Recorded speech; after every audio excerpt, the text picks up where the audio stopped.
তো চলো বন্ধুরা, আজকে আমরা ঘুরে আসি রতনপুর টি গার্ডেনে।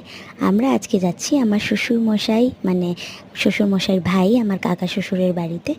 আমার হাজব্যান্ড সারা রাস্তা ঘুমিয়ে ঘুমিয়েই কাটালো এবং রাস্তার কোনো প্রাকৃতিক সৌন্দর্য, কোনো সুন্দর এই যে পরিবেশটা, সেটা উপভোগই করলো না।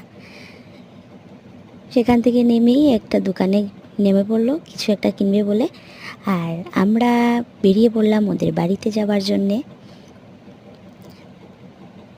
তারপর আমার কাকা শ্বশুর আমার শাশুড়িমাকে ধরে ধরে টিলায় তুললেন এবং এত সুন্দর জায়গা, কি বলবো বন্ধুরা। চারিদিকে মাটির, চারিদিকে সুন্দর দৃশ্য, ওনাদের ঘর পুরো মাটির দেওয়াল, এত সুন্দর ঘর। আর এই গরমের সিজনে ঘোরার জন্য একটি পারফেক্ট জায়গা, এত সুন্দর পরিবেশ, চারিদিকে পশু পাখি।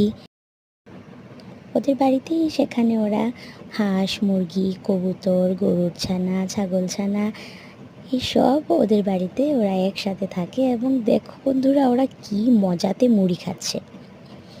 একটি গাছ দেখে অবাক হয়ে গেলাম, সেই গাছে পাতা ছাড়াও কাঠলে ভর্তি।